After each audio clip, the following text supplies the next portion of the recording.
Every ending is a new beginning, and the best is yet to come. Booyah. Yeah, I just don't see a 30% drop in the housing market. As soon as you throw tech and or algorithm or something along those lines, that everyone gets really fucking excited and throws money at you and doesn't even want to know your name. Basic questions, but these are, sort of the foundations of being a developer. Be honest, tell the universe your story and your vision, and I think the universe will attract like-minded individuals. I think just generally be a nice person, you'll attract nice people. What does booyah mean? I don't know, it just came to my mind. I actually don't know a clue what that means. It's a self I'm word. going to actually ask ChatGPT, what does booyah mean? Ground up sound, ooh, yeah. Real estate deals. We lay them down, let's get those deals. Deals, deals, deals, making money, baby.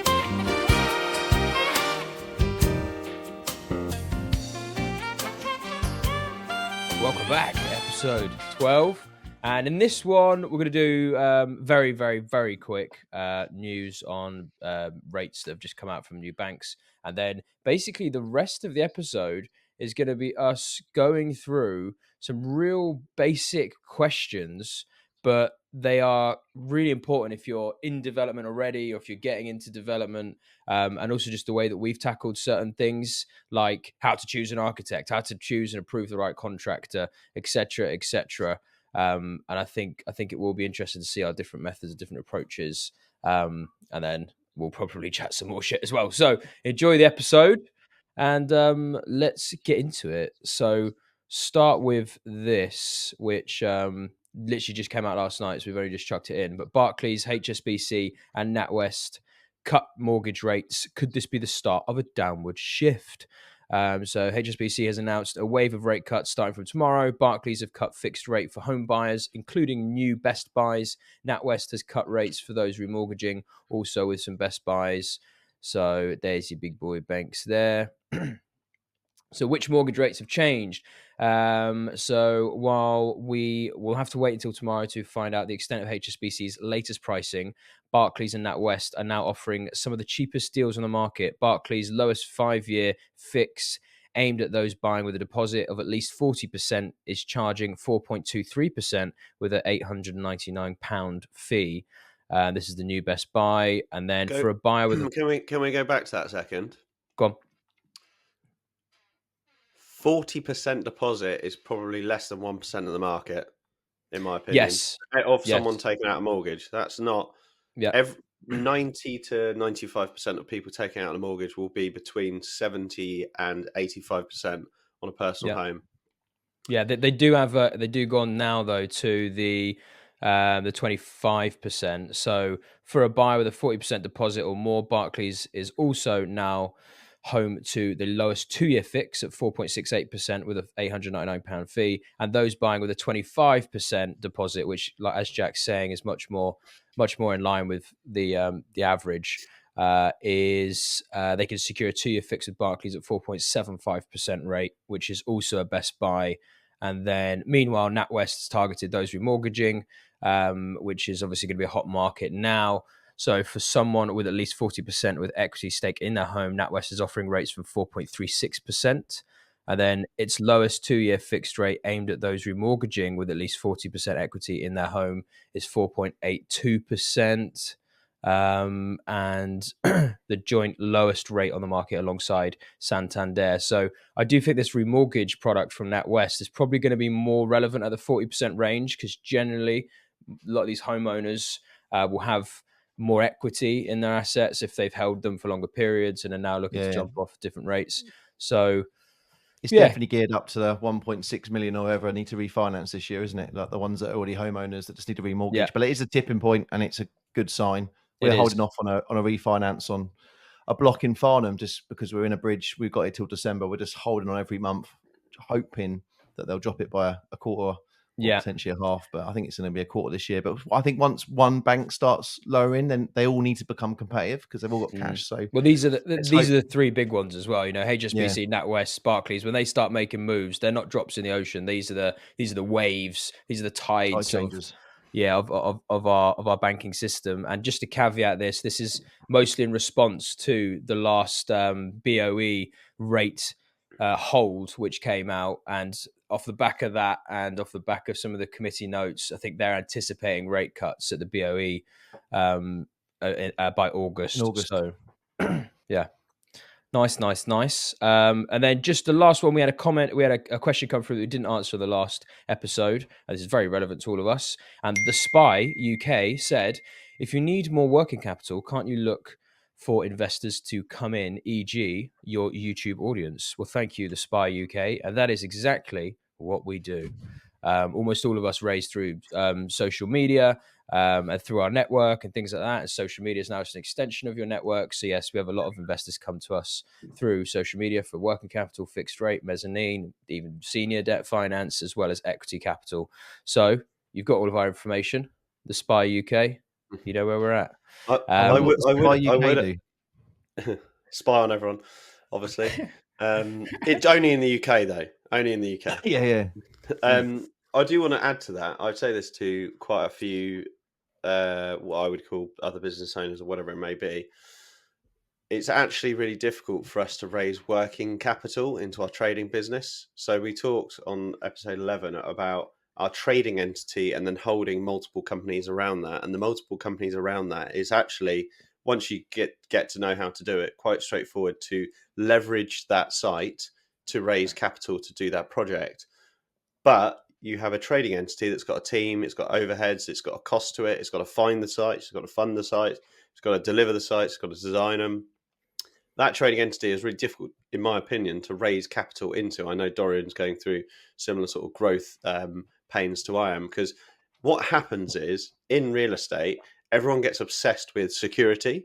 So if we were running a project-based business and we had, using a random example, the Shiwi on Dragon's Den, where the woman could use a funnel to do a wee in a bush. Right? There's no asset to pin some investment to. It's just the theory in a product, and you're going from A to B, and you're trying to get market share. And people would invest in those types of startups on a whim that this is going to be a successful business, on a valuation, a capital raise, maybe even a future valuation. And then they raise money, and eventually the companies raise money. But to raise money into a trading property development entity is really, really hard, because everyone either doesn't consider it the same way as a product and a scalable, whether it's an e-commerce business or product business, they just get obsessed with security and forget about the fact that as a business, a standalone business, it should be drawn on its own merits. And that is, in my opinion, the hardest thing to do in property development. Not find a site, fund a site, deliver a site, sell a site. It's having enough money in the trading entity to run all of the businesses around it. Would you guys agree that that's the hardest part of our job? I'll go first if you like. It is difficult, but over time, what we found is actually I've got two investors who have invested in our working capital, and one of them is because I've tried giving the money back year on year, and he's just gone, look, I don't really need it. If I have it back, I'll potentially just buy another Ferrari. So I've secured that against the income of the holding company that's coming in.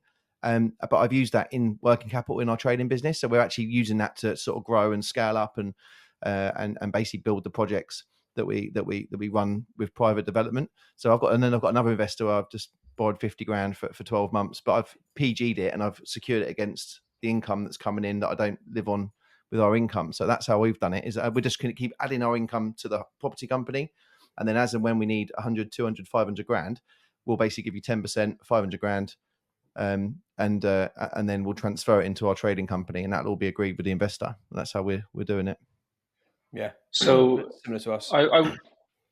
I would agree with Jack. I think the working capital slice is extremely difficult to crack, and ideally you would do it through your business strategy to try to be forward cash flowing. So what, like you guys already mentioned, you're doing deals, getting paid up front for like fees to cash flow working business. But it's really difficult to keep on top of it, especially as you grow at a fast rate. If you're only doing a few deals, you can keep on top of it. But if you're doing many deals at once and growing a pipeline, and you've got to forward invest in staff and you don't have the money to do so, that's really where it becomes difficult. And then sometimes when you get into contract with clients or even with banks, sometimes banks don't want to give you any money if you're dealing with the project yourself. Sometimes the clients don't want to pay you profit until the end if you're doing some developments. All these things really then put a strain on cash flow. Like we're doing a project now, even though we've built, well and over 100 homes. We're working with a client now, and we've had to cash flow an entire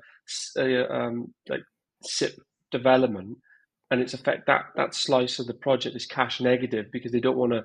They're paying us less than it's costing until it's complete, and then they're going to give us the money back for their risk.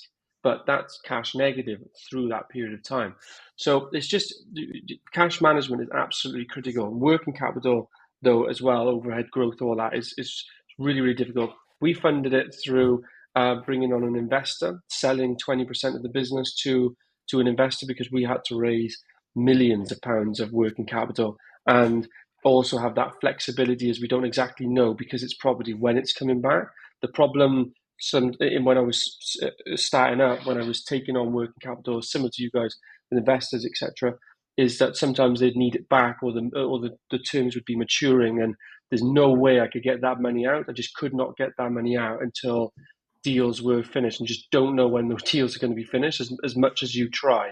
So to safeguard it, so 20% of the company raised a substantial amount of working capital and part equity, part debt instruments, and those instruments with a much longer term maturity to give that kind of peace of mind. But we've utilised that as well. So because we're growing and the pipeline's grown, etc. So it's all good stuff. But now we actually need to raise more working capital, so that's ongoing at the moment. But all good. And then the other thing I wanted to say as well, which is really important, is raising working capital. I've already mentioned about making sure, that your loan agreements, if you are working with investors, there's enough time, because that's the key thing that people go out of business or they fail, not because they've not got enough deals in the pipeline, is because they've run out of time with their cash flow. That's typically what happens. They've got a lot there, but it's in the future. But you've got to pay bills today. And if you don't raise the working capital effectively, and you do get a text one day, it's like, I need my money back next month, and you've got nothing in your contracts to say that I don't have to give it back to you next month, for fair reasons, it's going to be a huge, huge, huge headache. So what you just said there, we asked for a 6-month trigger. So the guy, like I was mentioning, lovely guy, and he invested in some of my early deals.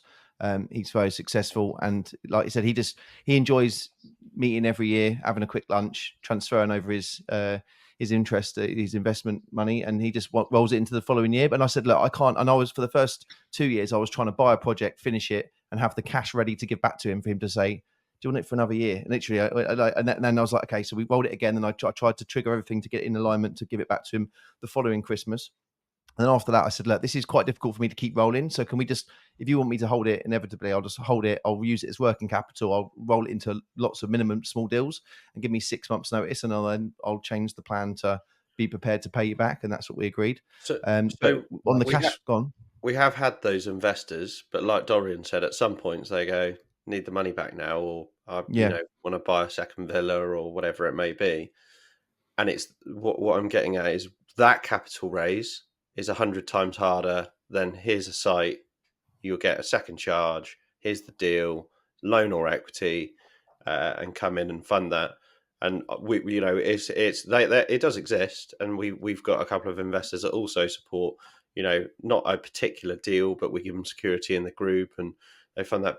But when you then need to grow and need more working capital, I just find it super difficult because people just get obsessed that security has to be on an asset when you're investing in a property business. Well, it's not that as well. The problem I got is that property development, right, has been around for a long time, and there's boom and bust. We all know that. But real estate investing, there's a lot of money for that. But the working capital side and the developing side to go along that, the soft cost and the operation side. There's also very, very minimal appetite for lending in the lending space. We've literally done like a funding roadshow, so to speak, speaking to, and I'm not even being dramatic here, in the multiple tens and several tens and tens of actual serious institutional investors, funds, PE firms, for a larger scale working capital money.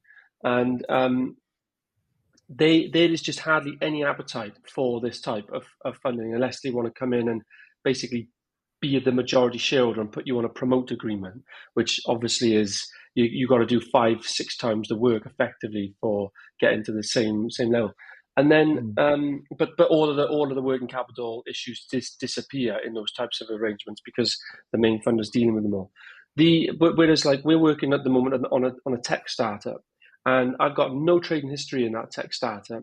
Yet there's a £500,000 grant that we're in the process of at the minute. That there's actually a chance that we'll get. We may not, but there's a chance. Whereas in the development space, there's just nothing. That he will get nothing for that.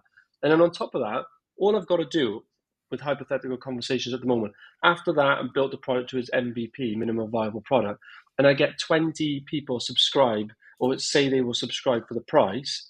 There's actually a string of VC funds interested in investing in like the initial rounds and stuff. Whereas all of the conversations on the property development side and the working capital side, even though all the impact we're having and across with actually a limited amount of capital, the big impact you can have, there's hardly any appetite for it. Even Development Bank of Wales wouldn't. Madness. This is my point. The Shiwi would have gone out there and got the 500 grand grant and got someone on Dragon's Den to back it with no security, no real proof of concept, all the of that story. sort of stuff. That type of business, like a tech startup, as soon as you throw tech and or algorithm or something along those lines, that everyone gets really fucking excited and throws money at you and doesn't even want to know your name. But we've got to make sure that we have some form of land that's low loan to value.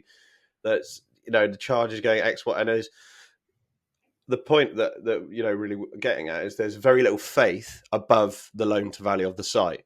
It's very difficult for someone to go, you know what, I think you'll be successful. I'll give you a bit of capital because I want to back you and crack on. So yeah. Which is crazy, isn't it? Like you got all these new ideas that are just ideas and stories that they can get a load of money for, and yet we're actually which are more riskier. And then you've got at least we're pegged by land development processes, but no one actually invests in just the. I think that's exactly what holds it back, though, isn't it? Because it's pegged to a steady asset. It's secure, but it's not. There's not necessarily the sexy upside which can be attracted in a startup or a seed round for a tech company. So it does sort of make sense. I mean, to be honest, we've never struggled raising fixed rate working capital in as long as it's the 50, 100, 150 sort of amount. Doesn't seem to be like too much of an issue. I suppose if you want to raise like $500,000 or $1 million working capital, starts to get a bit juicy. But I mean that's the sort of ticket size that we kind of need in our business. About we. For an example, we bought a site on Monday, and classic case, investor comes in. It was a first charge. We were basically using an investor as a bank. We were lending. We were borrowing capital off them. So we took a planning under option, got the planning consent. This is Beckton, Stu. Added significant value in planning. Obviously, the value of the site is more than what we're paying for it. That's how we all make business. And we're borrowing the total costs. So technically 100% LT, trying to raise 100% loan to cost, which was actually, less than 60% loan to value, which is quite a good gig for someone on a first charge, fixed coupon, blah, blah, blah. Doing an investor, and then all of a sudden, literally like the day before completion, start getting cold feet, going, oh, what about my LT loan to cost? I want to reduce my rate. So reduce their lend 50K. And then we had to plug that gap to get the deal done with our own cash. And then that's also the week of salaries, which is, 25K. That's also the week of, we might we've just put a bit of capital into another planning deal. So we can easily spend 100 grand in a week on future business where there's so much value. But at the beginning of the week, we thought we were spending 30 grand, but now we spent 100. And that's just the cash buffer you need when you're delivering that, incrementally the right value for the size of the revenue of our business. If we were doing a Shiwi and we needed to order another, million little Jubilee clips to go on the bottom of it, and we were doing a product prototype, that might be what you'd have to do. But so couldn't But I you think couldn't you borrow just money? Go on, because Jim. the other good and Stu, I hope you won't mind me saying this, but you also had a successful trading business behind you to help with those working capital fluctuations as well, didn't you? Because the risks of being in the property development space for working capital, as Jack's rightly said, there is pipeline investment and future investment. Like these deals take a long time to come around, and you have to invest in the early days. We invest like 70 grand, 80 grand a month in future activity, and that's every month. So that's over £1 million a year and cash flow already needed before overheads. Then you have overheads and staff, and sometimes you need to forward bring people in to be able to do some of the deals that you're working on. But then once you're actually on the deal, there's also huge working capital risk when you're live in a project. If you've signed up with your development finance incorrectly, i.e. or with a client, your contract sum analysis or your loan drawdown schedule with your bank is incorrect versus what you set with your contractors or subcontractors or supply chain, there are going to be times where you actually have to plug a gap in terms of payment. You have to pay something first before you get a drawdown. Or if your loan to value covenants drop because the market's turned against you, then the bank could actually, because they'll all have covenants in there for loan to value, refuse to give you a drawdown because your costs have gone up, the value's slightly come down, they're getting a bit of thing. So they say, well, you need to get to this stage before we give you more money. So now all of a sudden you have to plug 75 grand as well. And if all of those things happen at once, which also can happen, you go from the green to the red quite quickly. I've got a question. I've got a question for you guys. Sorry, go on, Stu. I'm just going to say, a mirror from what I'm doing and what you're doing is that I would be using XP surveys for the 10, 20 grand cash flow holes, and I would be leveraging my central suites into an investor to go, right, I need to raise 200 grand based on the assets we hold, and I would then be using that into that business. So that's how I'm playing my game with Skylofts and with investors based on what we've got for SW Homes. I mean, the XP surveys and the central suites and Ben's Aura architecture isn't the business that needs working cap, because you leverage against them. The revenue is higher than the cost. But I get what you're saying. You lean on that exactly that balance the game based business. That does make sense. And then you director's loan it to that business and then you pay it back, and then you just use that as your accelerator and gas based on, and Ben needs to do the same based on Aura. That's how I would. A lot of people listening though is, and where I was coming across as well, they're probably not going to have trading businesses or going to have many assets behind them if they're getting into that's the common demographic anyway. I don't know of people getting into. We've actually got a few investors, I'm sure you guys do as well, who are business owners, and they've done their first couple deals with us, and we've shown them how to do the mechanism that Stuart's describing, where you can leverage against positive surplus cash flow in your trading vehicle to then raise an equity amount secured against that trading vehicle to then loan to your SPV and go and acquire a project. So we've done that with 3 or 4 investors now, where we've taught them how to do it, and they've gone and raised their own money, almost creating mini developers themselves. Do you know what I mean? In raising capital, you don't want to over-lever, but ultimately, if you've got my plan was, if I've got 50 grand a month coming in that's positive cash flow, that's not part of my trading business, then effectively I can go and raise £500,000 at 10% and not worry about the debt. And if I can use that money to then grow to step up to 100 grand a month, then it just that's the sort of game I'm playing. Slowly. I think we're all saying the same thing, and it's possible, but it's just I think slightly more difficult. If you gave me a site to raise capital and I'll have the money ready by tomorrow, but if you said I need £500,000 to cash flow this business, I think it's just a lot more doors to knock on and a lot more no's. I've got a question for you guys, random question, which always intrigues me, and we've discussed it, about leverage. A guy I know who was developing back in 2008, he was on site and he was a ex-head of land at a big national home builder, knows the planning game, ran his own construction development company, super successful, and was flying. And in 2008, where he was he's super sharp and super shrewd businessman. When 2008 came, he was really low leveraged. So he had all of his loans with RBS, and he was probably, one of the lower leverage peoples out there. So he's obviously using bank finance, which we actually talked about a few episodes ago. I think it was probably one of the earliest episodes about, how you can grow a business with leverage and use banks to do that in property development. But he interestingly made a point that when shit hit the fan in the recession in 2008, because he was the lower leverage out of the pack, he was the first one to get called on loans by the bank.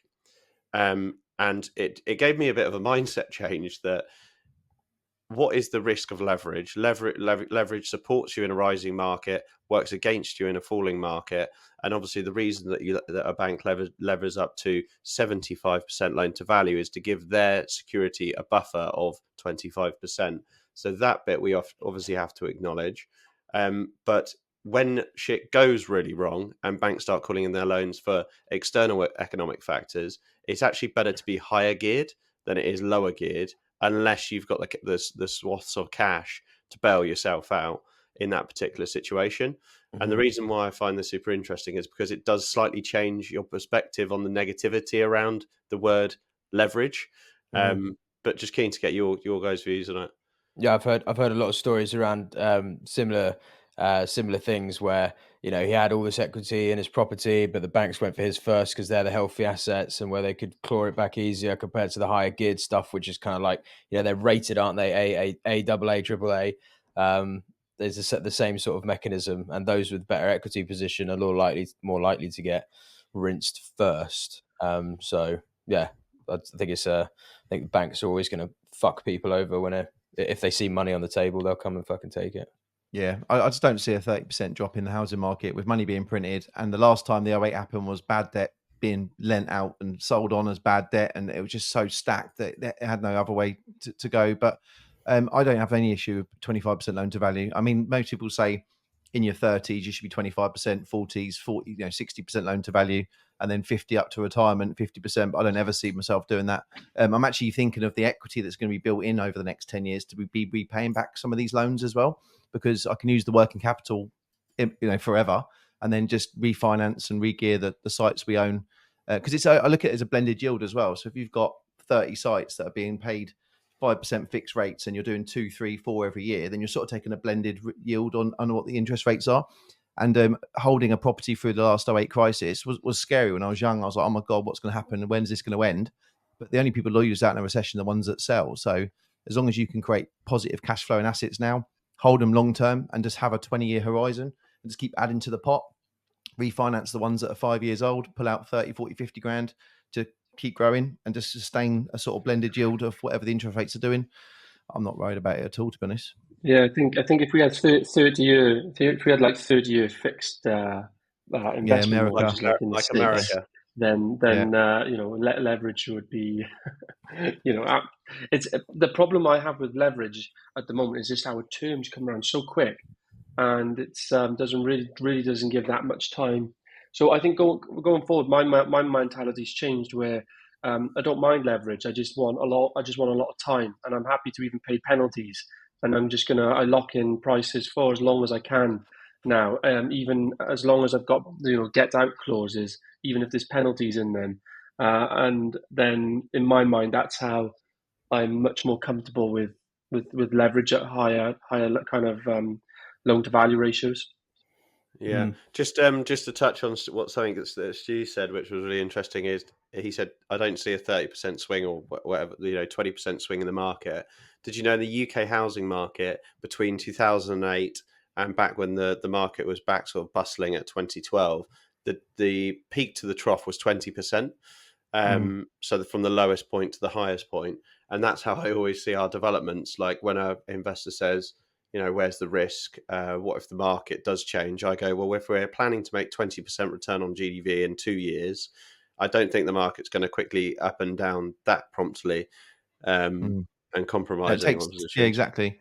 That's the worst case. And to be honest, everyone's estimating that by 2028, houses are going up 20, 25, 28% anyway. Yeah. And that's not the house price. That's just the cost that they're going to print. So if markets drop by 20, it might not move in terms of real money, but effectively, it's not going to drop 20% lower below the printing of money, because that would be a 40% drop. There's too much debt pegged against it. There's too much exactly.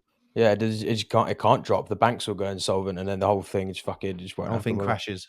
But guys, shall we move on to the agenda for today? Should we start the podcast? Should we start the podcast? Hope you're recording that last bit. So we've got we're going to go through a hit list, right, with some basic questions, but these are, you know, sort of the foundations of being a developer.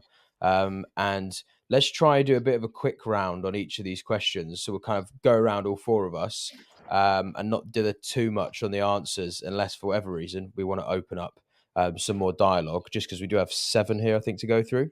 The first one being how to become a space planning expert on an existing conversion. So the idea here being, when you start out in property in the early days, generally speaking, you're probably not going to buy land. You're probably going to buy a house and refurb it, maybe into HMO, or maybe just with a new kitchen, a new bathroom layout for a 2-bed to a 3-bed or something. And to do that, you kind of need an eye for it, and you kind of need to become your own mini architect, so that you can create the space and add the value, etc., etc. So what are the tips, tricks, methodologies? Dorian, do you want to kick us off, mate? I'll probably let the other ones kick off, because they do a lot more conversions, and especially like HMO conversions than I do. It's we do conversions, but we're predominantly new builds. So I definitely can answer this. We've done a lot in the past, but I think out of the 4 of us, you 3 predominantly do more conversions than I do. So it'd be probably better to hear from you first. I'll go on that, Rye.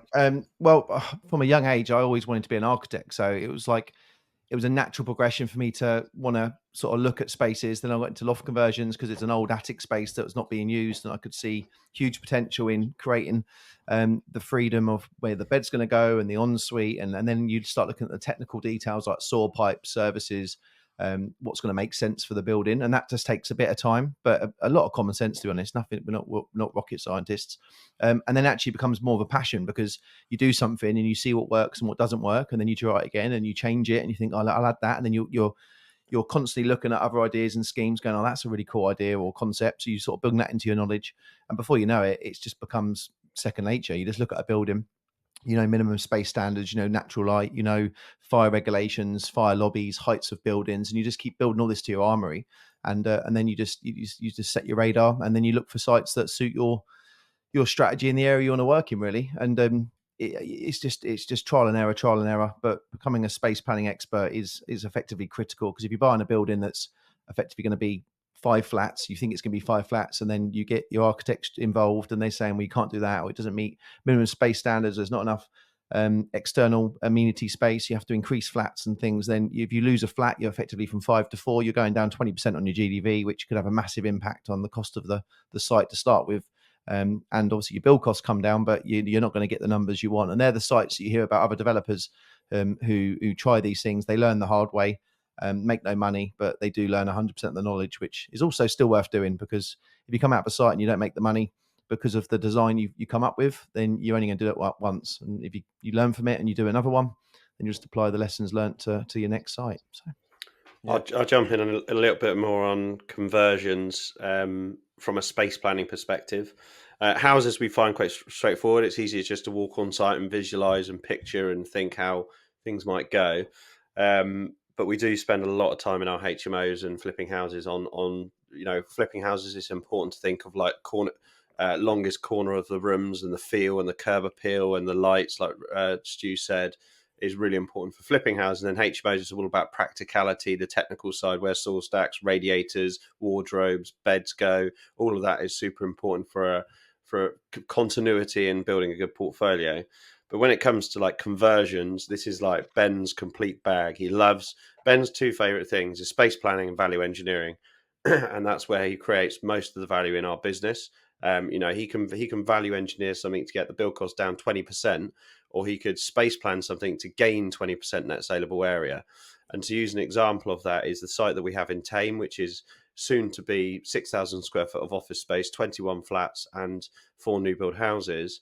When we took that site on, the existing building was 70% optimized for gross internal area to net saleable area, and playing around with losing the corridors, hallways, stair cores, all of those areas are your enemy if you are space planning. So you want to eliminate, eradicate, and share those as best you can across the units that you've got internally. So from some common sense and some hard work around playing around with those floor plans, he got it up to, I think, 89% optimized from 70% that was previously designed by the previous architect. So he's taken it up 19% in net saleable area value.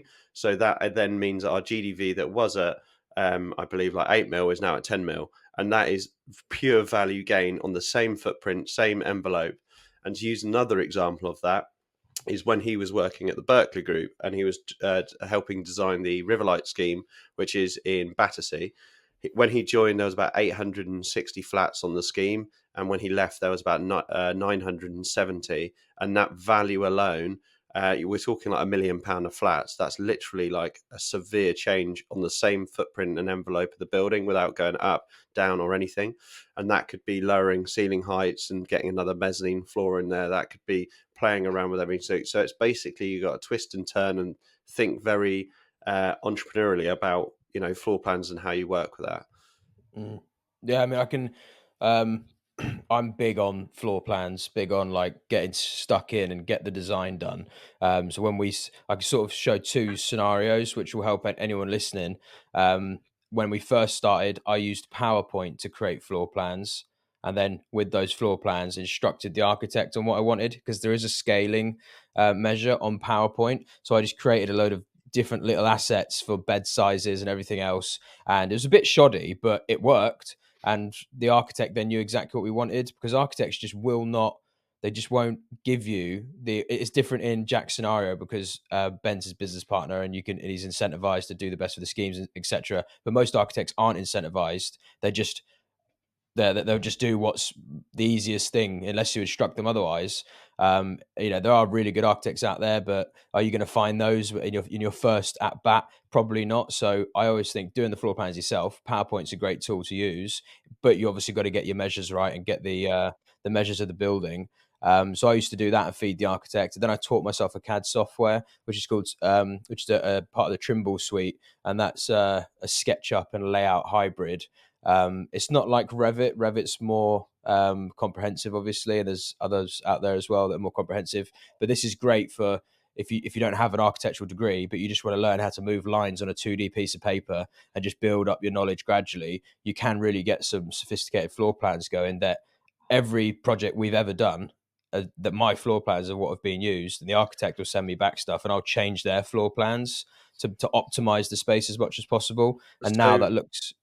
I was actually just about to say an exercise that we do with houses that we tend to be flipping in our company, which everyone loves, is I print like 10 sets of the actual floor plans of the property, and I hand them out between the team, and I go, design this house for me. And all 10 people just in like their lunch break sort of scribble bits. Yeah. Kitchen goes here, living room goes up here. I'll have a bathroom here. I'd have a fish tank wall here, and a house with no roof. And then we compile them all together, and the winner is basically the one that's most accurate to what we actually end up producing. But it just feeds so many ideas into us on what everyone else. And we've got everything from a salesperson to an introverted surveyor that would think about the meticulous details. And it is quite fun. Like they all love doing it. And then we keep them in a file. We deliver the scheme, and then we get them back out with everyone's that's got their names on it and work out how close we were at them. And it's quite fun. It's funny you say that, because I was just about to pull up an example of how we do what we do now, and basically I've challenged my little brothers to do the exact same, because my little brothers have now learnt the same design software. They do all the HMOs. I don't do any of them now, but the apartment schemes, I want them to start learning how to do the space requirements, optimizing the space. So we've just bought this large terrace. We'll get a draft survey to give us the plans. I'll use a measured survey on the outside. Beyond the architects also will come and get a full topo survey, but that's a separate thing. This is just for us internally to get a feasibility, and I'll create the layout just like that. Loads of little lines on the page. It's all to size. And then I'll create the schemes showing the bed sizes, all the template sizes, and just getting a rough idea on what can we really get out of the building. And usually we'll create two different scenarios, one with like probably a bit of a heavier, more optimistic front foot forwards with the planners, and then another one that I think is more of a fallback position. And that there is everything an architect wants. They want you to give them something like that, because then they can go, sweet, we'll just copy that and let you know if we think we've got any ideas around space standard requirements, regs, and other stuff to consider. But that's now our method, and anyone can learn that. You don't need to be a genius to learn that software. I think anyone can do that. I think if the staircase is fixed and you've got a house, then that's great. But when you've got a big square block of 3,000 square foot with a staircase to be in an optimum position and to get the amount of flats, that's really when you want to give them the space and say, look, what would you come up with? Jack's idea is great. Yesterday we had a meeting on our bank project, and I turned up for what was a 40-minute meeting, and they already had the bath panel chosen, the tiles, the floor, the kitchen colour, the worktop colour, the door finish, because we're buying door sets this time, so we just whacked them all in. All the windows were done, the handles and the electrics and finishes, but all made decisions. So we just literally turned up, and I literally just signed off every decision, and they already had all the thought process behind. They know we want it to be durable. We don't want it to cause any issues. Yeah. We want them to be bomb-proof flats. Even the carpet color yesterday as well. So it was great, because once we've signed off the job and everything's been done, the money's been raised, I'm promising the team that I'll just walk away, because they don't want me turning up to a site going, I think the fridge freezer needs to go over there. And I've given them my inset. We've done enough of them now. And now they're just trying to work on a sort of set package, because that's the only way you can scale. If you turn up every single time into 18 flats and want to move things around. So we designed one floor on site. I went to site with the team. We agreed everything on that one floor, and we'll just replicate it up. And now it's full steam ahead. But yeah, if you've got options where you can put staircase in different positions, you really want as much input, I think, rather than just give the architect one layout, because they'll just do that and it might not be the optimum.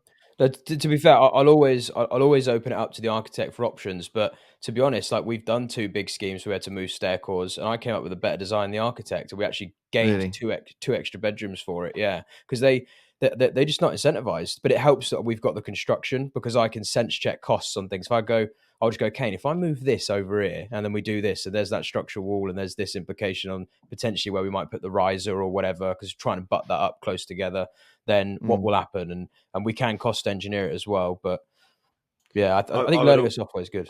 We've talked about adding space, but one thing we haven't touched on is actually saving costs. A lot of architects don't think about the cost implication. Like you say, right, we bought a building in Buckinghamshire, which we converted to 4 flats, and the prerequisite architect took the whole stair core out of the existing building and built a new one, which would have cost about 90k in construction.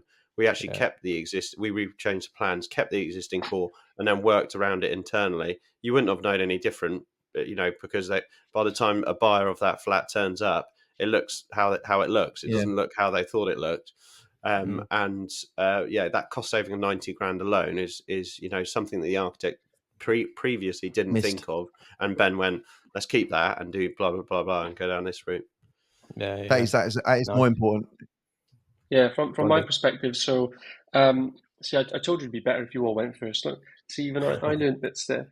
But no, on an important note, I think a couple of points. Jack touched on a good point. Obviously, Ben's strength, his business partner. I don't like space planning. So, it's not really a strength of mine. I have a very good team that do that and are involved in that. I have a technical team, etc., and who work very closely with designers. But most importantly, all the businesses I've been involved in, very early on when I started as a developer, I did a speculative development, right? And which means I did a development based on my own thoughts and then put it out to market. And then I don't know if any of you've ever experienced this, but when you can't sell something, and when you get people walking around and they're not really liking certain things, it makes you so it takes a longer time to sell. That out of the whole development process, so not finding deals, raising money, planning, building, all that sort of stuff. The only thing that kept me awake really at night was not being able to sell. Like, I just couldn't deal with that mentally, personally. I could, but it was always on my mind, and I just hate it. So my entire kind of all of my businesses and business model into forward selling. I always want to forward sell. I just don't really like or deal with speculative stuff. So because of that, my point on this in terms of space planning is we're demand led. So the very first thing we do is we understand as much as we can about what the clients want, their specification, etc., what's in demand. And then when we have the opportunity, we will just make sure that we can fit as many of those types of criteria into that building. So that's the brief we give our design team, and then they come back and say, you said you need X apartments, this is the minimum size requirement, blah blah blah, 1 and 2 bed, or no 2 beds, or 1 beds, or no 1 beds, all that sort of stuff. No HMOs, no bed sits, all that, and they will come back, and obviously our technical team will look at it and see if it's been optimized in terms of cost. We look a lot of cost value engineering, but that's how we do it. We're just demand led. So, and I guess you guys all do the same. You know your market really well. You know what works. Obviously, rental's a bit easier than the sales market in terms of demand led, because it's such a huge requirement for rental, and it's a lot easier for people to come and rent versus those who buy. Yeah. But what I would say is try to do as a lot of research as you could in terms of the sale, because there's nothing worse than doing all that work and then at the very end you struggle to sell them because of, it's not really what the market wants. Yeah, I think that does apply to the rental market as well. So we done a 9-unit scheme. I tried to maximise, because they were quite small units. We tried to maximise as much living space as possible. Just putting one small cupboard in, which then got housed with the open reach, the hub, the hot water heat pump, the fuse box, and there was just no space for any ironing board or hoover in the scheme, thinking, they can just build something in or have a wardrobe. We had built-in wardrobes in the bedroom. I just assumed they'd put it in there, but that was the feedback we got. So then we went on to do 2 cupboards for our 2-bed flats, and now we're designing two cupboards in every 1-bed flat we do. One is for the services, and one is literally for the ironing board, the hoover, and their boots and shoes. And that was a feedback we got, but we just took it into our stride for the next development. So now we won't design anything without 2 cupboards in it. So you learn once you get in, you learn. Yeah, you go, shit, really should have that's the benefit of tenants, though. Like when the bigger portfolio you build and get this tenant feedback, you can just start to get, rather than opinions here and there where someone goes, I want an ironing board in a cupboard, they might be wrong. But obviously if you start to get that enough, you go, all right, well, they're right, I need to get an ironing board cupboard. And then that extrapolates to all other little inferences of things you can do to make these schemes more optimized. Should we get on to the next bit? I've not sold anything, but I assume if someone walks into your lovely new development and goes, don't like that kitchen, don't like that colour, don't like that carpet, that must hurt for feedback if you're trying to sell your stock. I don't sell. Yeah, so it's not very nice. Your design's shit, mate. But more importantly, though, it's, you're right. When you're selling something, obviously, it's a big decision. And it's as Jack mentioned before, people only move however X many years, and it's one of the biggest decisions of their lives. And it is 14 years. If you don't get it right, or you make anything, if it's just not what the market wants, it's going to be a lot harder. It's going to cost you more money because you're going to hold it for longer. You're going to have a lot more potential dropouts, and it just doesn't feel nice, and you're always worrying about it. So we just forward sell. It just removes that. Keep it simple. Obviously, I do sell on the private market, and there's like a buzzword that always crops up in the design, and it's always like, I like this kitchen, but it's got to be neutral. And it fucking doesn't mean anything, because if you like something, it's normally like a certain color or it suits your taste, but you end up doing everything like neutral. So it's like pasty marble tiles because it's neutral, white paint because it's neutral, no feature walls. And then your kitchens, you do have to do it like on trend but neutral, which is kind of a shame for us, because it doesn't allow us to give the flair to appeal, that we want to do it. And for the buyer also, they have a neutral property that they then have to furnish and color with all the soft furnishings to give it a bit of character. But the word neutral is common. Depends on your market, doesn't it? I think that there are guys that we've all seen in London who do like, a bespoke house or something, and they will go to the nth degree with the design because they can. But if you're doing an apartment scheme and you've got, 10, 15 buyers that might come for these different apartments, and you go for like quirky designs, you could really fuck your turnaround rate on the sales, right? So that's where neutral is just annoyingly going to be the safest option.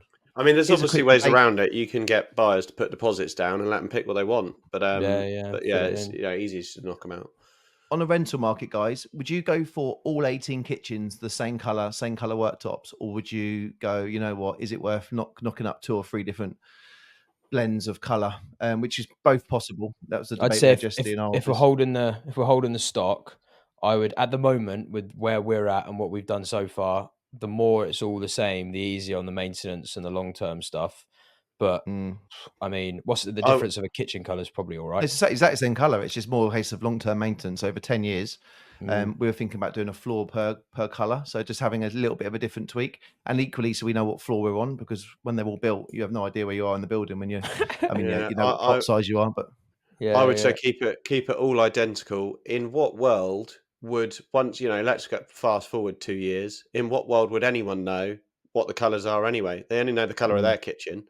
Yeah.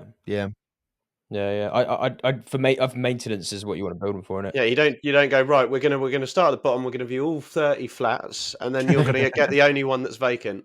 It does depend. It does depend on your target market, though. Like Ryan's right. All of this, it is all demand related, because if you're in an area where it is more affluent and it is less properties and more buyers, and you do have a chance to put more of a creative spin on it, then every plot needs to be unique. That's different. Whereas if you're in an area where it's much more of an investment based, it's a rental market, and it doesn't really matter it doesn't matter what kitchen you're going to put in, because you're still going to have a queue of renters. Then it really doesn't. Then it's all about identical and maintenance, long term, blah blah blah. It doesn't matter. The reason I disagreed with the team yesterday on doing that was because A, it gives you some different photos to use for marketing in the future of the company, and B, you get to see in different lights for the same floors what works better. So then you can take the best one, a bit like Evolution, and go, right, that is the scheme that works with that color, and you get to see it in real life, and then you can just take that one forward and then just keep trying to better your product. If you just use the same do you product, know they have sample boards in the kitchen? Yeah, I know you do, but you want to see it in, mate. I think it's a bit of a cheaper version than going and installing 9 kitchens. All right, let's have a look at this then, guys. Honestly, having the panel boards on the floor in the office is not the same as having a kitchen done with the light in it, looking and feeling. Guys, we're going to hijack. I'm hijacking. We'll get on to the next one. And this is related to architects again.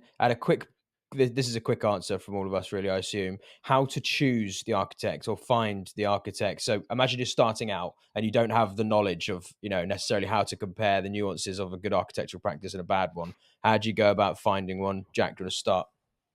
Yeah, I mean, we've sort of touched on a lot of it today. I think if Ben were to say how to find a good architect, he would say find an outfit that's big enough to deal with, the amount of work that you need done. Find an architect where they're actually going to think about value engineering, cost engineering, understand your business model. XP and Aura have like a standard way of working, and we have actually team meetings collectively to run through all of our projects, so that we're getting the best out of and efficiency out of our schemes. To have a firm that can do that with you. I wouldn't say go to the biggest players. There's, when I was working on a project in London, we worked with Grimshaw, which is one of the biggest architecture practices in the UK. They wouldn't be a good outfit for us. You kind of want a similar sort of team to where you're at, in my opinion. And then also horses for courses, because if I'm doing a flip and I just need a planning app in, so if I'm flipping a house and not even extending it, just doing maybe a loft conversion and, maybe tweaking some internal configurations and whacking in one window, even though I don't feel like I need planning, I would get the planning consented. So when I come to sell it, the lawyer doesn't go that you didn't have planning for this, and this, give us it. And then we're stuck in selling. Similar to what Dorian said. So I will then have a cheap architect who's normally a one-man band that just draws up what we're going to do, chucks in the planning application for $1,000 and turns that around. The reason that we have those resources is because Ben would lose money if he got his team to draw up that scheme. They're too big for that.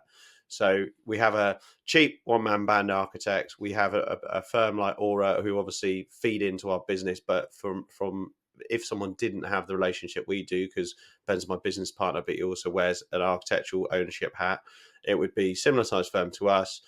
Make sure they ask all the right questions around value, growing in a partnership rather than just a fee earning consultant relationship I think is really important. Make sure they actually make the effort to come to site. That's a really important factor. If they're not prepared to drive to site, walk around with a hard hat on and visualize and feel the what you're doing with the scheme and meet you and understand that, then I don't feel they're probably the right firm. And then willing to grow, ones that are out there, wanting to make the effort to change. I feel that there's a lot of architects out there that have been around for a long period of time, and they know what they know and what they want to do. You're the client. You're paying them a fee. You should be getting what you want rather than what they want. And that's quite a key sort of mindset change. Yeah. Stu? Oh, you're muted, mate. You're muted. Hey. You're fucking muted, son. Because I had a big cough. I've got this flipping cough at the moment. I was going to say, yeah, from two perspectives, really starting out and where we're at. So we've got two in-house architects at Skylofts, which is sort of geared up to do the ideal certificate of lawfulness type applications for loft conversions. And my plan when we started this was actually, let's build the team we've got internally to start doing the bigger schemes. The honest answer is we just don't know it all. There's so many more rules and regulations and so much depth to our skill set in-house that we've just gone out to a New York practice. This practice are a big city firm, and we just thought, you know what, we want to get someone on board who wants to see where we want to go over the next sort of decade. So we took them to our sites, we showed them around, and you could tell at the start when we tried to get the introduction was, you know, we were a very small fish. To what they deal with, like all the M&S Simply Foods branches all around the country. You know, they're a big practice. We met one of the partners, and by the second site, he could see the finish, and it's their PR at the end of the day, and that they're putting up to work with developers. And by the second site, they were sold on our vision. We went for a coffee, and we've got a few sites with them now. And I'm really hoping that we've got that relationship where, yes, they are set in their ways, which is what Jack said, but they can see our vision and what we're trying to achieve, and they think we can get there together. So I'm looking forward to seeing how that develops. But if I was starting out, and it's very difficult to get in front of these people, as much knowledge in your world, you know, we're doing great, but in their world, we're dropping the ocean. So to build that team takes time. And that was for a really good recommendation and an introduction from someone I'm working closely with. But if I was starting out looking at doing my first commercial development with no evidence, or I couldn't whip an architect round, I would be looking on the planning portal, and I'd be looking at other sites that look similar to what I've done. And I would then look at the architects who've done the drawings, get 2 or 3, and then make the phone calls and say, look, I want to do something similar to this, and find architects who are on that journey, who have done previous sites where it's low risk for them, it's low risk for you. Get a few proposals together, and then just buy into the one that you like the most. And that would be my advice on that. Banging. D? Good stuff. So again, if you're more forward selling or client led, kind of like we are, then the first thing we do is ask for recommendations, because they already have their list of preferred architects or designers that they want to work with, and it makes things a lot easier. We've also done the same for local authorities as well. We've asked local authorities planning departments which architects that they can't recommend anybody, but we've just asked, just what I've asked in just informal chats, any that stand out as good, and I've had some good names come out off the back of that. So basically, as kind of Stu said, is ask, get some recommendations and ask around. That's the first thing I would do. Then on some practical things as well. When we start out looking for architects, is, as Jack mentioned about that partnership, we try to get architects on board to help us give us indicative free layouts. So they are taking a little bit of a risk there, but also we look at so many different sites. A lot of them don't work, that we don't want to be spending so much money on layouts all the time. So we have several designers. They all give us free layouts, and if the deal comes off, they get the work. So that's also useful. But if they don't come off, then obviously we're not out of pocket. And that's the thing. The other thing is practicality as well. Is the fees some architects charge on a percentage of build or construction cost. I really, so we try to avoid that, and we get lump sum prices and kind of fixed prices. We also ask them for their price or budget quote for the full REBA stages, because some of them will give a lower price to get through sort of planning, but then the back end stuff will be really expensive. And if the design's all done, it's a lot harder to change designer part way through. So we just get that. So that's like the practical stuff. We get recommendations. We get them on board from a partnership point of view, and will they give us, work with us on free layouts?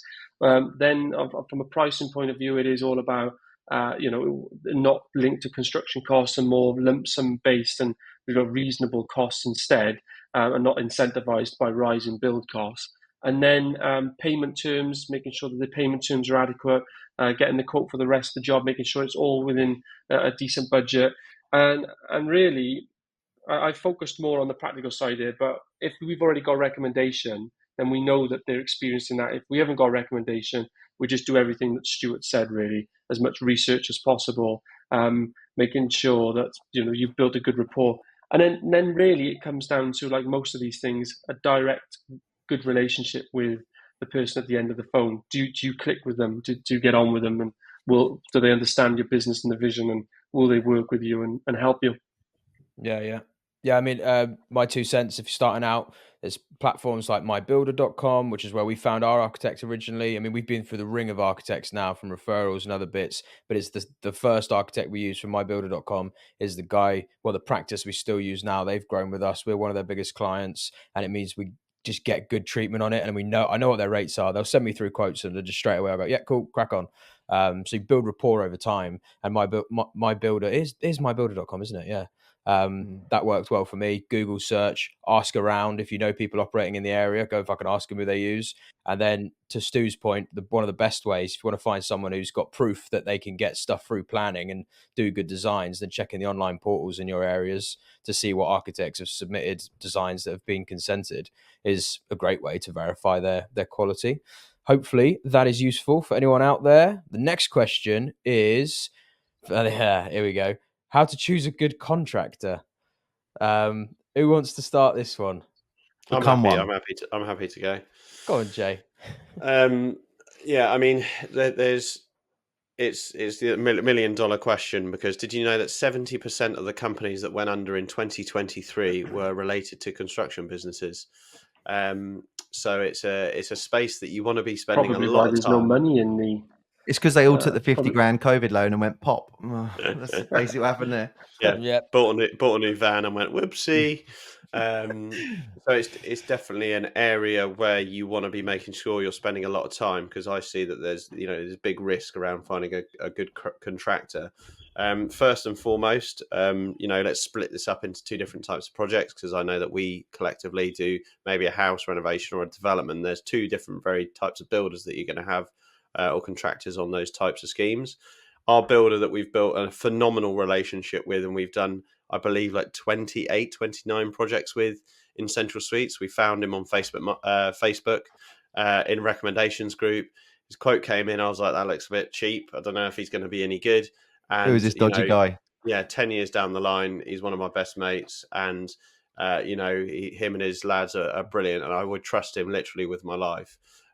So it can be as simple as that. And, we don't even need really to, some projects, I don't even get him to quote for it. I just trust that he will charge me what's right, because we have such a good working relationship. But moving on to bigger stuff, we formally, before we go into tender, we do PQQs, which are pre-qualifying questionnaires. That will have every question under the sun about their business. So it will have how long they've been in business, why they set up the business, who's running the business, what their annual turnover is, what their pipeline is like, what their previous projects like, any potential issues that we may need to know about their company, because that's the first question that the banks are going to ask. Who are these guys? What are they doing? Why have they got a CCJ against their company? So we fully expose all the ins and outs of their company before we even send them the tender documents. We do that for 2 reasons. 1, because they're super keen to win the business at that point. But 2, we can share that with the bank. And 3, if they fall at that first hurdle, so if their turnover ratio, so let's say they're delivering a £2 million contract for us, and they've only ever turned over 2 million quid, we would not feel confident that they would be able to swallow our scheme into their pipeline. We always technically really want them to be doing well in excess of 2 times our project's revenue in our product, and also make sure that they haven't got other schemes that are in that pipeline. Then it's just a case of asking around, referrals, Googling, looking at other construction sites that are going and actually, speaking to the people that are doing it, and going through that process of building out a book of people that you've either found, referred, walked past their site and met the site manager, and go through the tender process. The tender process that we use is our own internal template, and we send it to them to do a bill of quants and break it down. The reason we do that is then when we've got all the tenders in, it's easier to make a comparison between the 2 and compare apples to apples rather than apples to pears. And then it's all about your feel, how they communicated, what they're, you might want to reference for previous work they've done. If it's a big job, you probably want to go and look at other work that they've finished on, and then sort of get a feel around who you think the best contractor is. Because as soon as you sign that JCT contract and you've got a time and a cost to deliver to, it is over to them and their responsibility. So you are literally handing over your baby to a babysitter and going, right, I'm going to come back at 12 o'clock at night and I want my baby to still be intact, completely finished, and good to go on the open market. But that's how we find the larger contractors. Yeah, nice. Wow. Stu?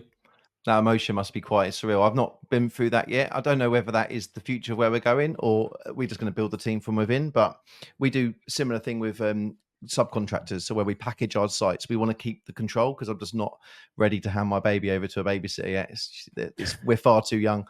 But when we do in fact, finding subcontractors using social media has been amazing for us, because where we've built Skylofts, we've had to be very careful on the personality type with our potential demographic of customer. So we want to make sure that the customer's always feeling safe and happy. And, a lot of our guys are born and bred within sort of 10 miles of area. They've all got families, and they live in the area. They live and breathe it, and they give a customer a certain experience. With our commercial sites, we're a bit more open, where we can take a different range of people on.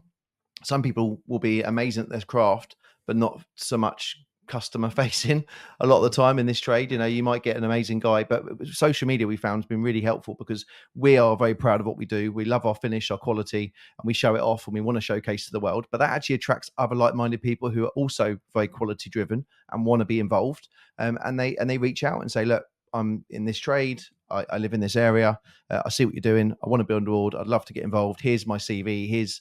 I just sent a WhatsApp to the group to say, I'd love to see Jack's PQQ, because we don't really need a lot of that. A lot of it's personality and people to people. And then you can see on their quality of their work, see their videos. We then go and see their work as well on previous sites they've done on a similar site. Or, I've had a decorator who wants to get involved in Farnborough. I've been to his house. I met his wife. I've seen every room in his house. Looks immaculate, very cost effective. He's actually coming in next week to do my hallway. So I'm testing him on my own stuff before I'm putting them on our projects.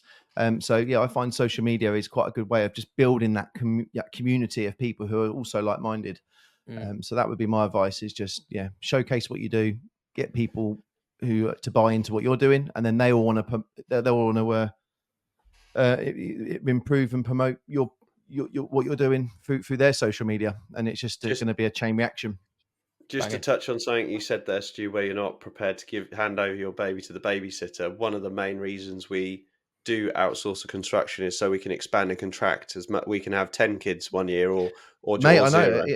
I totally get it, and I would love to do that, but I've never been able to do it yet. But I would love to know that one day I can find a contractor who's like, we do 10 of these a year. We're I don't know, £20 million company, and we'd love to take 5 of your projects on, and there was a relationship there, and we can just hand them over and do that. But that will probably come in years 4, 5, 6. At the moment, we're quite happy and just growing our infrastructure and our ecosystem, where we don't rely on someone going pop or but I do want to get to that, Jack. I'm just saying I'm not there yet.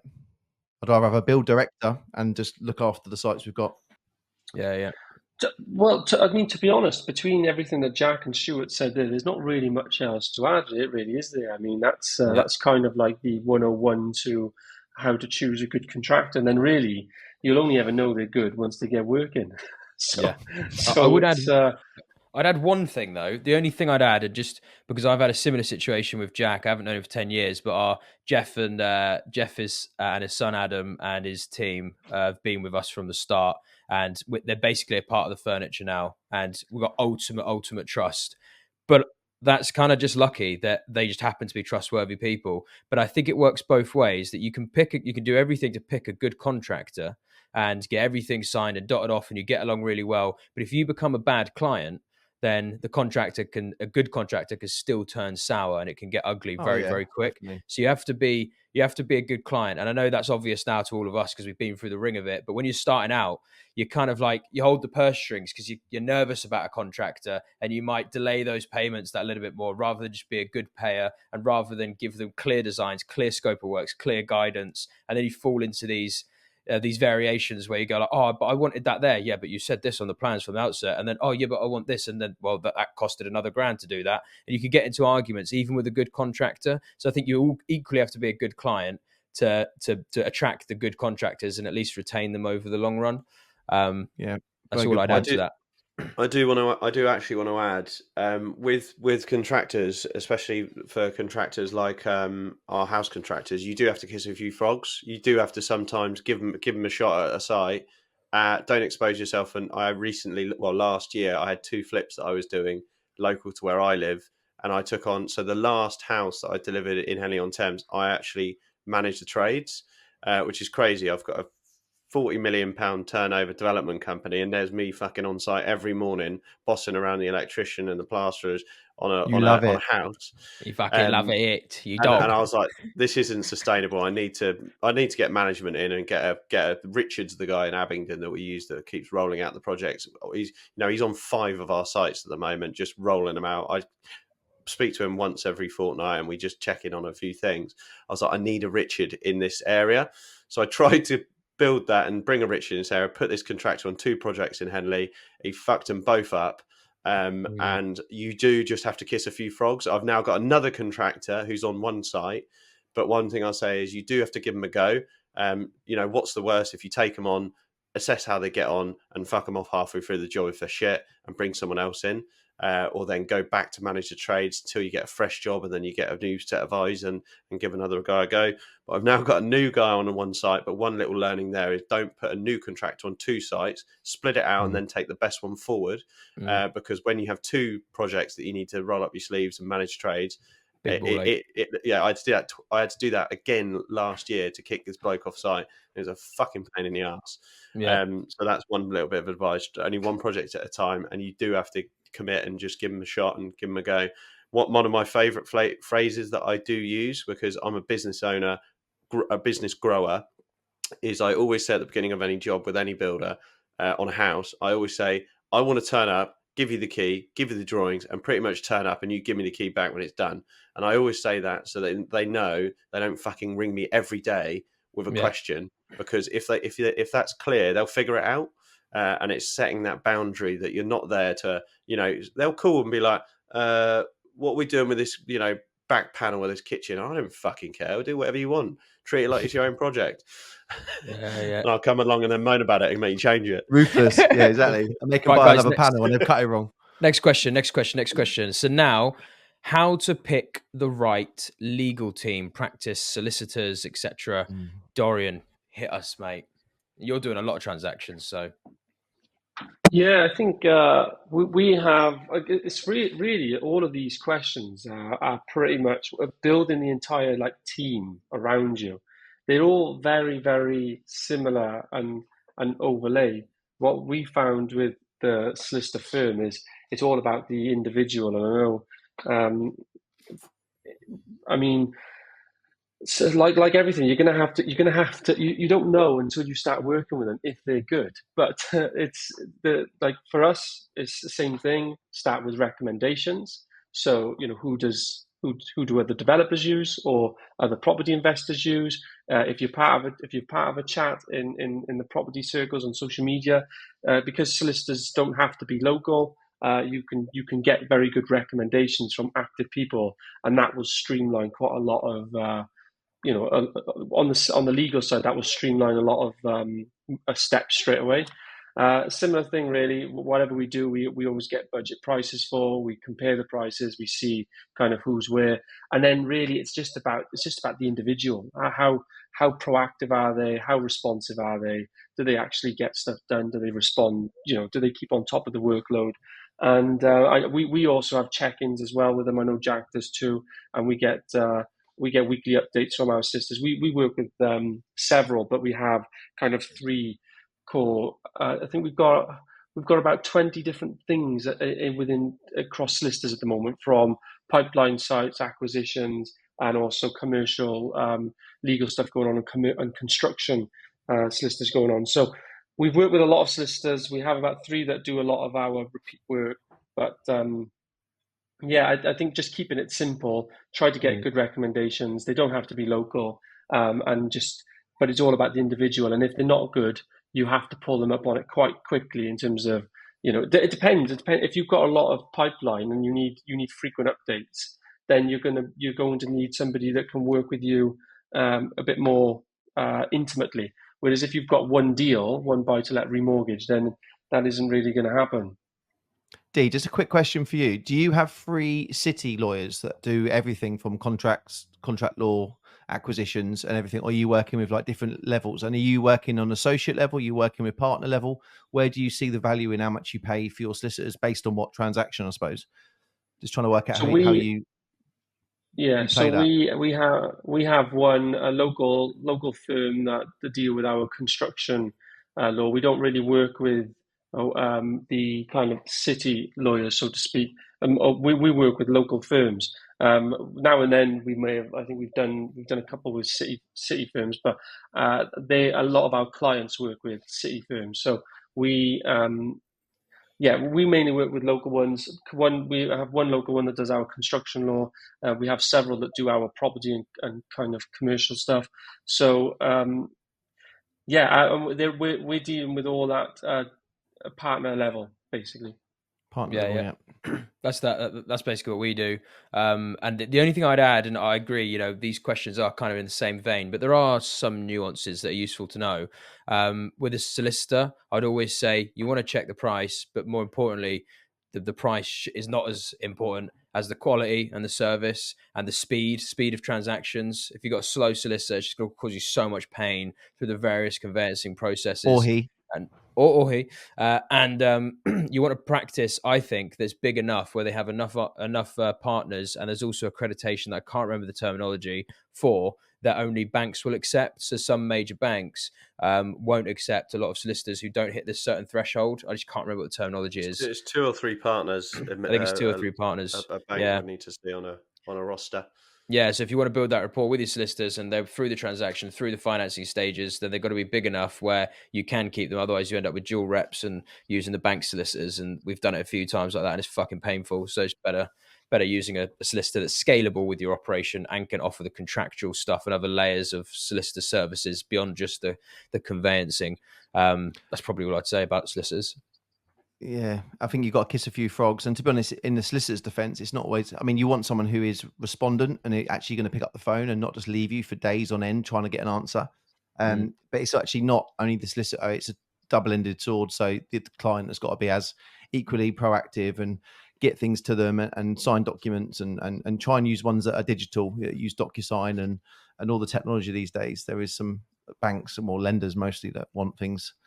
most of the ones I've used now are all digital, but yeah, what a ball ache it would have been in the day to have to constantly go to solicitors and to try and find someone. Oh, and also try and find someone or lenders who will let you do intercompany ILAs as well. So you haven't got to go to another firm and pay another 500-600 quid to get someone else to do your ILA, and trying to get that agreed with the lender and just try and get all that tied up in the same transaction. You want someone who's just going to be practical as well, because the problem with pragmatic. The problem with law is that you can read the letter of the law, and there's the spirit of the law, and there's also you can spin nearly anything that comes up from a legal point of view into all of these what ifs, and like we have so many issues that come up nowadays, and we want solicitors to already think about, like, can you get an indemnity insurance for this, rather than just give the issue. There's a major issue here, huge issue. What is the issue? There's something on the restrictive covenant from 80 years ago, on the title, restrictive covenant. Can we get an indemnity insurance for it? Well, we'll go and check. Comes back, yeah, you can get indemnity insurance for it. Well, check first, like, fuck's sake, it's like, I can't. Anyway, so the way that we get over that, Dorian, is we have a standard terms of what we want to put in our contract. So, for example, if the listing status changes went between exchange and completion, if if Article 4 comes into play between exchange and completion and we can't get permitted development, we have a standard form of doc that we agree with our lawyer, so that they know the standard things that we would like. Just to touch on a few other things, we talked about communication. Make sure you get a mobile number. It's my fucking pet peeve when you have to go through the switchboard and they say, I've just tried their line, they're busy. We, like Dorian, have 3 firms that we use, so we're split across 3 firms. One of those firms we really like because they've got a specific lawyer that works in plot sales. And that's super important. If we've got someone sitting on chasing the other lawyers when we're selling the other lawyers and all the, when you're selling 20 flats and you've got 6 in legals, you want a lawyer that's chasing all those down and spending every day on plot sales, which is super important. Also to that, we love solicitors that work for us. And what I mean by that is Ryan mentioned the speed of which they're working. Sometimes I want them to purposely slow down and to buy me a bit of time if I'm doing a few other things. Yeah. So I always say to we're onboarding a new lawyer, I tell them that, and I say sometimes you're going to have to take the blame. We never do that, Jack. We never do kick the can down the road. Look like you're tired. You're on holiday again. We call it shuffle some papers, buy us a bit of time. And then also the best one is always the system. The system. Anyway. Yeah. Oh yeah. And one other thing, never call a solicitor on a Friday. They're always on lunch or with their kid or out of the office. They never work on a Friday. I've never met a solicitor on a Friday yet that is available at 3:00. All right, next question then. We've gone through the individual professionals. What about and again, you've got to put yourself in that starting position. You're starting to build the team. You may not necessarily have all the knowledge of what that team needs to look like once you get to scale. You can look to other people for inspiration. But how do you go about building that strong team, that core team, and then obviously that power team, to take a buzzword, that are going to work and be delegated around your core business from outset? Where do you start? What do you need to think of? Trying to think of that, that first year, and where do you want to be in 3 years? What would you say about that, D? So I would say if you're starting up, there's nothing really better, in my opinion, than just actually networking with other people that are already doing what you want to do, whether it's property investing, buy-to-lets, HMOs, property development, commercial conversions, whatever it is. The more you can spend time in rooms with other people that are already doing it, been doing it for years. Everyone and us four are the same. Whenever we're at a networking event, if someone comes up to us and asks us an actually good question, we will want to answer it. We all don't mind helping or answering questions when we're at events. I think we can all agree to that. But it's always better if the person has tried to do some research themselves already, i.e., they actually understand the very basics. Like coming up and having questions like, what is this will never happen, but what is a solicitor, for example? That's that would be a very difficult moment for me, probably. Where did you get your haircut? Oh yeah, here we are. Here we go. Jack, where did you get your gel from, by the way? I want to get it on the comb. I did an advert in the 90s for Brill cream, and they gave me a life supply. Yeah, it's so defined. It's like a racing track. You can see all the lines going through. Anyway, sorry. So he's checking himself, but everything starts from your. We said at the beginning. In one of the podcasts, build your knowledge up, build your network up, and once you understand really then what you want to do in terms of strategy stuff, everything follows from those two. You can't move forward and in terms of doing deals until you've got some knowledge and a network. So those two things are the absolute foundation. And whatever happens then, if a lead comes up or anyone asks you a question, you've got a network that you already know who's done that, and you could reach out to them and say, this has happened, do you have an architect? This has happened, do you have a solicitor that you can recommend? A property lawyer, for example? Or do you have an insurance broker? And people, mostly, unless they're like key contacts, like Jack mentioned as well, sometimes these contacts, they're very good and you don't really want to share them. But you will also have others in your arsenal if you've been in the game long enough that you don't mind recommending those. Does that make sense? Yeah. Makes a lot of sense, mate. Jack, what would you say? Building that core strong team. What team are we on about? Your employment team or the professional team? Both. But you're starting out, so you may not be able to afford that full employment team yet, but you may start thinking about. Gotcha. I would like to add, Ben and I say all the time, we absolutely detest the word power team. Sounds like a fucking Ryan Reynolds comeback movie. We fucking hate it. If you walked up to, like a very well-to-do quantity surveyor and you went, hi gang, I've just come off a Samuel Leeds course and I want you to be in my power team, I would go, if I was them, I'd go fuck right off. Anyway, so I mean, I'll try. We've got to do a song for Jack. We've got to do a song for Jack and Ben now. So whenever they're walking around the corner, it's like, The power team. Always beats the odds. It makes me cringe when people say it. Sorry, Ryan. So to like try and whistle through this, and you can slow me down if you want. So from a team perspective, so when you're hiring, you build an organization chart of where you want to be. You then draw job descriptions that fit the role that you're necessarily looking for. That then goes obviously on job sites. People apply. When you interview them, you cross-check all of their skills against that role. You then obviously put that job description through the full recruitment process. You hire them and you make sure that they've got the right ability and culture for that position. That job description then forms the foundations of their reviews that you do the 3 month, 6 month, then 12 month, and then rolling 12 months their review. And that's a hiring process that we use. Obviously, that is then how you feed in to the team and where you need the hires in the role. That is really a core essential. Into like the professional team, we've gone through mostly how you sort of bring that in around how you bring those people in and hire those people. I wouldn't have said much more other than, make sure they're the right size, they have the right work ethics, the right morals, you trust them. You sort of say to them, look, I'm a growing business. I'm putting a bit of faith in you to sort of help me and handhold me in certain ways. And the more vulnerable you be with the people that are supporting you and are around you, I think the more value you get back out of that. And so, look, this isn't my area of expertise. Can you help me out and do this bill of quants or project manage this for me so that I can see what you're doing and you're explaining things as you're going through? But it's not rocket science. It's a bit like if you're picking a football team between your lads, who's better at centre back and who's better at striking. You might be the captain, but that doesn't mean that you're going to be the one scoring the goals or crossing the ball or whatever. You can tell I'm a rugby lad. Don't really know the ins and outs of all the phrases anymore with the football, but well, at least there's no car analogy to do. Yeah, there you go. I might actually come up with a car. You're not the car mechanic, that's putting in the oil and also putting the wheel on in the cockpit. You've all got different jobs to get the car turned around as quickly as you need to be.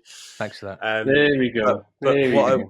But what I would say is don't overcomplicate it. And also, it's okay to not have your professional team ready before a site comes along. You can sort of build that as you might get a site and, all right, I need an asbestos surveyor. So you might then go and get 3 firms that you've been recommended and deal with it as you go through the project. You don't have to have everyone ready to go before you've even gone even look for a site, because they might get cold and bored.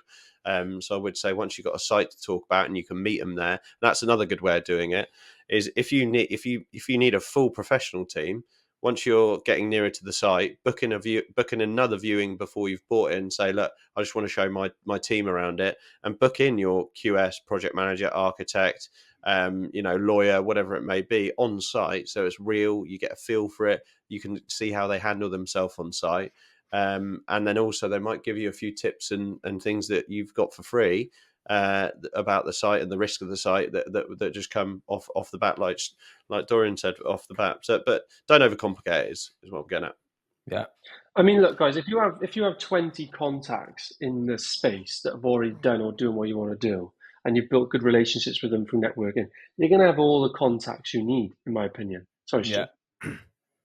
I think just to finish on that, really, I suppose, don't be below average and play above the line. So, always try and be honest, tell the universe your story and your vision. And I think the universe will attract like-minded individuals. I think just generally be a nice person, you'll attract nice people. If you get some cancer in your life, cut it off as quick as possible and move to a different direction. Don't be scared to fail. And just constantly push yourself and be around like-minded individuals. Always try and be in a room that's going to elevate you to where you want to go. Don't hang around with dickheads.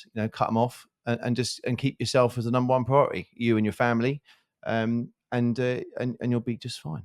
That's basically what I'll say. I will add one thing though, which we didn't touch on there, but I suppose slightly different to the team, but business partner.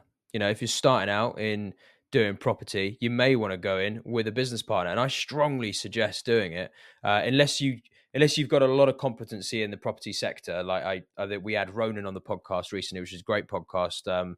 Ronan's a G, and he's got loads of experience because he was at Mace and has got all of this and that. So because he's got that, he's got the competency to go forwards and he knows what he's doing. But if you don't necessarily have that, I do think partnering with someone, and if you can partner with a family member or a friend, someone where trust isn't something you have to gradually, slowly build, Having a good business partner to fight the fights with you, to go through the ups and downs, to take on the risks, because there are a lot of risks, and you want to know someone's there with you and also pulling weight.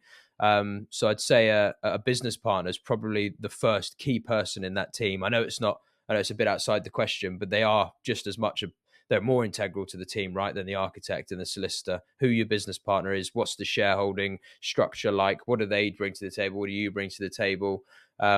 Maybe we go back around, because I know no one really touched on that, but on the business partner bit, what's your advice? As long as your values and the direction is going in the same direction, values and work ethics as well, because you can be in one position on day one, and by year 4 you've gone on different journeys, and then it's quite messy. That's all I'd say about business partners, is that partnership levels, but always run you as a business number one, and then build on that. Don't divide you're gone. J-Dog, what you saying? Hello. Obviously I really value the business partnerships that I've got in my business, specifically with my brother. It's like different, because when you're in business with your brother, you just kind of feel like it's always been that way, if that makes sense, because you grew up with them. But with Ben, I had 2 failed partnerships where it didn't work, and for 2 different reasons. So I believe the 2 things that you need in business partnership to make it work is trust and matching work ethics. And by matching work ethics, I mean you feel like you're both putting in this. I often feel that Ben's putting in more than me, and he often feels that I'm putting in more than him, and that's a really healthy way to feel. But matching on more work ethics is really, really important. So trust and work ethic. The previous 2 partnerships that I had failed independently for those reasons. And then if you want a business partnership where 1 + 1 = 3, if you have opposing skill sets, that's where you get real core value. Where you wreak more benefit than just 2 people that can do 50-hour weeks, and your skill set sort of excel the business further than it would if you grew on your own and added the value together, if that makes sense. Yeah. D? Just before that we do say that, I would say I wouldn't go looking for business partnerships. I would help them naturally perform, because I think you're more likely to be successful 10 times over before you find the right partnership. It is difficult. I was 12 years in business and had 2 failed partnerships that didn't work before it clicked, and Ben and I, really made it work. Yeah, I think I was literally going to say that point. So thanks, Jack, for that very valuable golden stealing nugget. his thunder. But but I was literally going to say that point. I wouldn't go looking. I've also been involved in business partnerships that haven't worked out, and I think personally, as Stuart said, is bang on. If you're hyper driven and you've got certain values, there's actually not that many people out there, statistically speaking, that will align with that, and alignment. So trust is important, and work ethic is obviously important. It won't work without those 2 things, but it also needs alignment as well, because without that as well, it's not gonna work. So I wouldn't definitely. I see sometimes on social media people putting posts out looking for a business partner. I definitely wouldn't do that. But I think the more that you the more that you are around the networking space, you have there is nothing you cannot substitute getting out and building your network in whatever area of business you want to be in, regardless of property, anything. You just can't. You have to do it. You have to build your knowledge up. You have to build your network up. Every other opportunity will come from that, which is deals, supply chain contacts, business partners. It should all really come from that, to be honest with you. I would even hold off going into business with a family member or friend until you've done those 2 steps, because you will know so much more. And what you will realize out there, actually, there's so much specialized knowledge out there, available for hire, available to be bought, paid for as a fair transaction. And once you've done a deal, once you've done something once and you realize how it works, you realize actually there's so much resource out there to help you catapult that you can make a better decision when it comes to business partners, in my opinion. So I would actually hold off. unless you need to bring 100%. somebody in early for money purposes. But I would hold off. Then what attributes are we looking for then? So you're starting out and you want to create, you don't have all the knowledge or the domain expertise or the technical, you've never raised money before or something, but you want to be a developer. What are the attributes? Just what you got to ask yourself a question: why do you want the business partner in the first place? Most of the time, people have a business partner. It's because they want to spread the risk, or they haven't got the confidence to go into it 100% on their own. And you can't go and find a business partner until you know what you need to. You need to find the strengths to your weaknesses.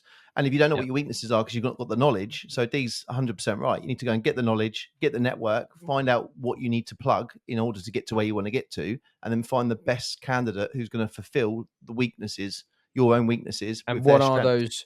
And what are those weaknesses and strengths? So what are the core attributes? Because there's, on a high level, I'd say there's raising money, finding sites, and just any technical knowledge that could be useful in the property field. It comes back to the last episode where we done the disc analysis. That's basically it, because they're just task orientations, really. I mean, there's more motive. It's more about the emotion of trying to fulfill the whole pie of running a business cycle, which is definitely more than just tasks. It's more. Yeah. So we split.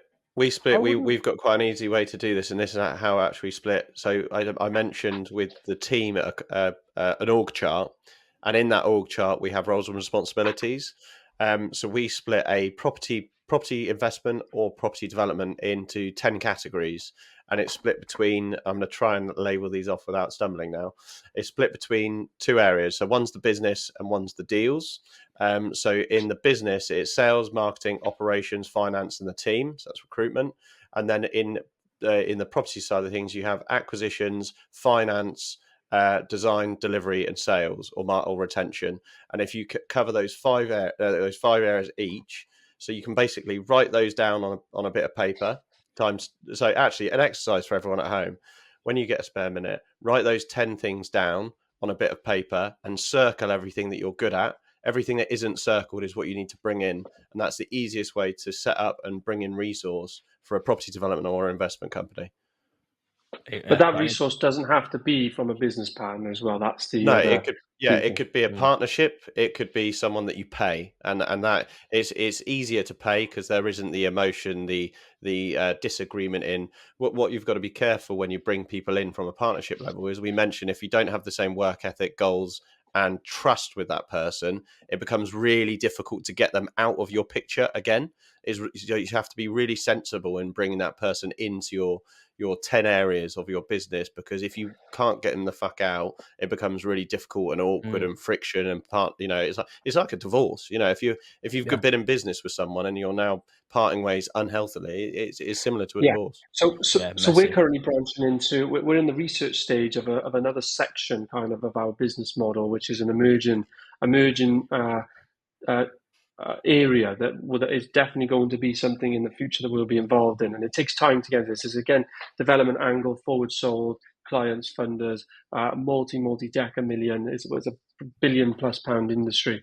So to do that, we're currently, one of my team members, which I'm paying for, is spending their time to research those funds, those buyers, those operators, and so we can get as many meetings and plug as many of those gaps. So we're literally, even today in a new sector, I'm focusing on 1 and 2, building knowledge, building network. That's the only thing I'm doing second. During the course of that, opportunities are rising to bring people in, people to want to come on our journey, come on as Neds, come on as business partners, come on as all this, and I'm very, very cautious and restrained because it's so easy to bring them in. But from experience, that probably is not the right idea, because once you've gone through it once and realized how it is possible, and the contacts are already there, and really business partnership is not about, as Jack said, 2 people to come together to do the work or to plug a temporary skill gap or temporary contact gap or temporary knowledge gap, then you realize that actually it's a much more serious and long-term decision that you can't make until you know a bit more about what you're doing, in my opinion. Yeah. Unless you are a complete recluse and you need somebody to go and do all the speaking for you, then if you've got some, if your skills, and you build from the back. You can still pay for that. You can still pay for that, Dorian. Well, what if you can't even speak to the person to pay for it? You probably can't find a business plan, then, can you? I think if you can't speak, you've probably got other ideas on how you communicate with the world than worrying about the business side of things. You've probably got sign language or whatever it may be. Yeah, I wasn't actually going down. Anyway, I'm going into a hole. Sign language. Let's just move Sign on. language, your way to build a business. But yeah, I mean that was a good build looking that business, for these baby. 3 people. Yeah. That was a good deep dive on a few bits. We did have one more section that was becoming a property professional, building out a business plan. We could high level that quick to polish off this episode. Or is there anything else? Dorian has got to go to school in 5 minutes. Yeah, you got. Yeah, We can answer the business plan one. Get ChatGPT to build you a template and get on with it. Easy. Business plan. Where are you going? Where do you now? Where do you want to go to? And then focus on, if you get clear on those 2 things, where are you now? Resources, team members, time, availability, savings, all that sort of stuff. Where do you want to go to? Be as clear as possible with that. It's hard without 1 and 2 in terms of knowledge and network, but in terms of where you want to go to, what do you want your life to look like? What do you really want to get out? Do you want 10 grand a month? Do you want to not work again? Do you want to live on a beach in Bali? Do you want to build a national PLC business? Blah, blah, blah. And then number 3 is all about just constantly, is like, am I on the right path? Am I doing what I need to do? Am I putting 1 foot in front of the other to get there? Checks and balances from year 3 and year 5. So just keep a short-term goal, medium-term and long-term goal, and just keep sense and balance, keep check senses on where you are on that journey. Yeah. Manage the money. And that brings us to the end of our 12 episode series. Episode 12. We started out with. Woo! We made it. Yeah. Congratulations. We're still not in the top 1%, though. No, we're not, but we'll get there. We're going to depends what you're quantifying, Dorian. Some stat I read online. Rye said we've got about 200 followers or 200 viewers every episode now, which is quite a nice amount. Yeah, it's actually more than that. Core base. If you add the Hello, Spotify friends as well. Yeah, thanks for following, guys. Yeah, I think it's about 300 every week with the Spotify as well. So, and then obviously we've got the shorts going out. So it's great that we've got these regular viewers, and we all know of people who are watching it as well and getting good value from it. So, hopefully it's useful. And we're not here to be like, look, we know everything, but this is all about us. Clearly, we've got experience. Clearly, we're working hard, and we're trying to just conversate and trying to make things happen, trying to see if we can find new ideas. Trying to break down old ideas, and hopefully it's useful to anyone watching. But let us know in the comments.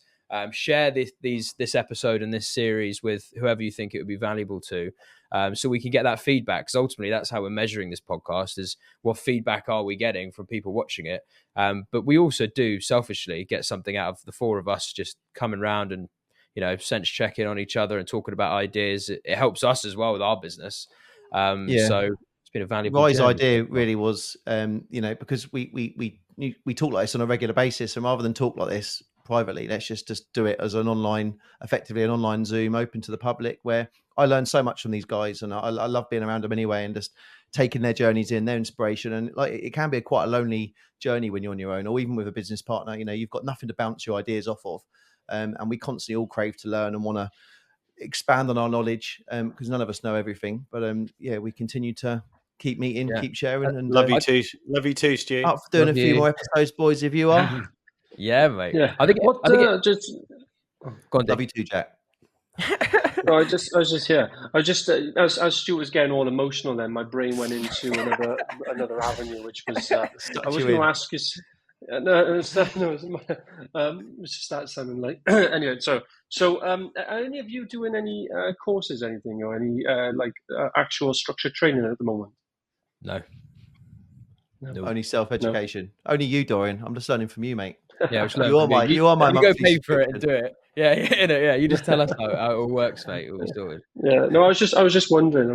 Dorian, I got accepted onto the Goldman Sachs. Congratulations, mate. Well done. So I'm starting that in September. Well, they're currently doing a check on me to make sure that I'm probably not a criminal or something. So hopefully that goes through with flying colours.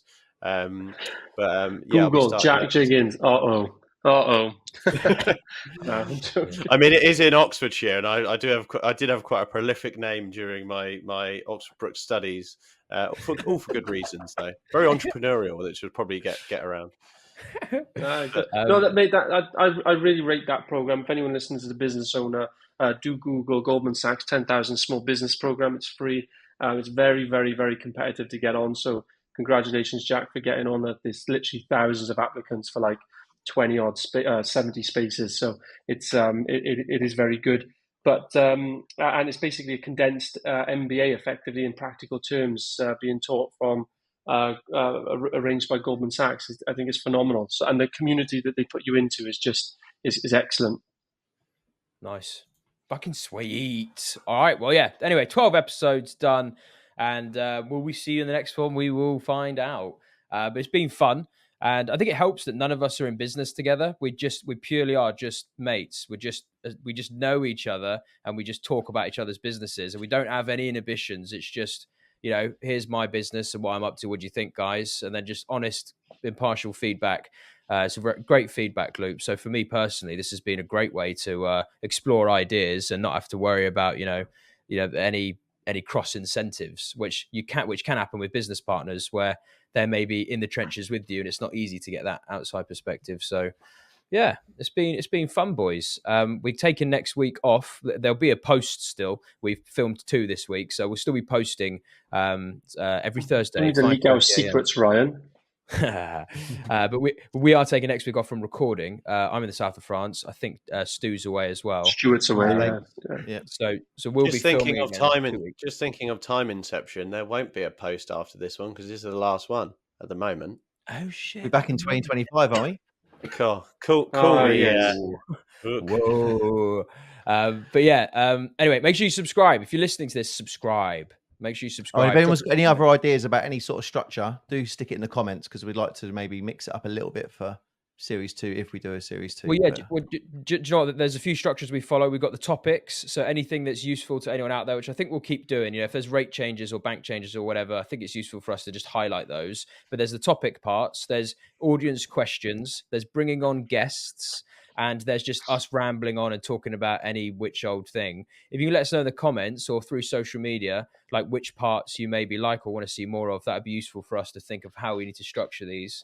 But other than that, poll up on Instagram, mate, on the ground. So I've got to go, but before I go, to close the season as well, I want to finish off with a quote, and this quote comes from ChatGPT.